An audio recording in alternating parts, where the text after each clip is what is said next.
What's up guys? Today we're editing two photos that I have previously posted on my Instagram.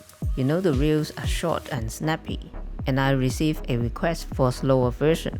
I'll explain step by step. If you are interested, join us and follow along.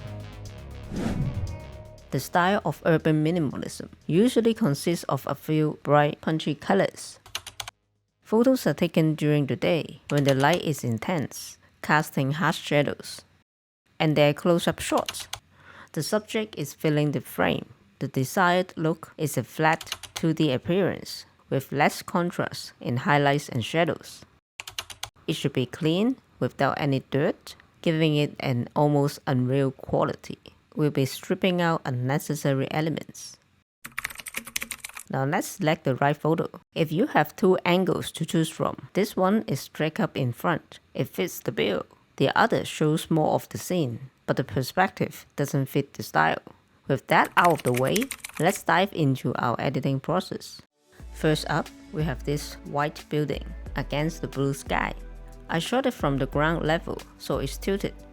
To straighten it, go to the Geometry tool and tap on the Guide button.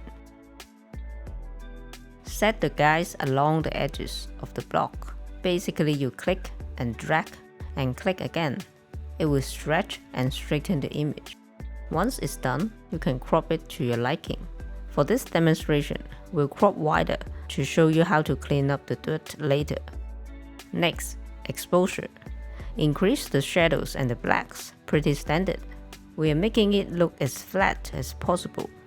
To fix the yellowish tint, you can adjust the luminance of yellow in the HSL or Color Mix panel. Luminance refers to color brightness. We can go all the way without worrying about overexposure. Got it? The last step is to clean up the dirt in Photoshop. Use the rectangular marquee tool to select the area that needs to be cleaned up. Then use the patch up tool and move to the clean area while holding Shift on your keyboard for accuracy. It works like a charm. If you want, you can spend time playing around with the baby blue and the sky. I'll leave it as it is. Moving on to the second photo. I had my eyes on this shape of the staircase. This guy with the trolley caught my eye. He's right in the middle. First, let's straighten the image again. This time, with two vertical guidelines. Then we'll crop it. The photo was underexposed, so let's increase the exposure by 1 stop. Why do we underexpose the photo in the beginning? We want to protect the highlights. Now, if you decrease the highlights, we can bring out more details on the ground. Then we crank up the shadows and blacks.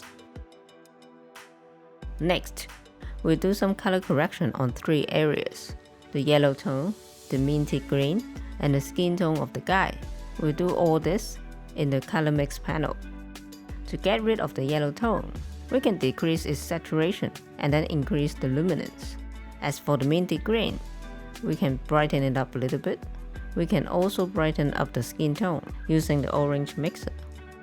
The background is kind of gray at the moment, so let's add a mask. Linear gradient mask, directly from the top left corner, matching the direction of the staircase. Increase exposure and shadows. Looks much better now. The last thing left to do is to clean up this hole on the floor. Easy. Go to the healing tool and use the content aware remove. Done. Alright guys, hope you enjoyed this tutorial and learned something new. If you did, don't forget to smash the like button. Have a great day. I'll see you in the next one.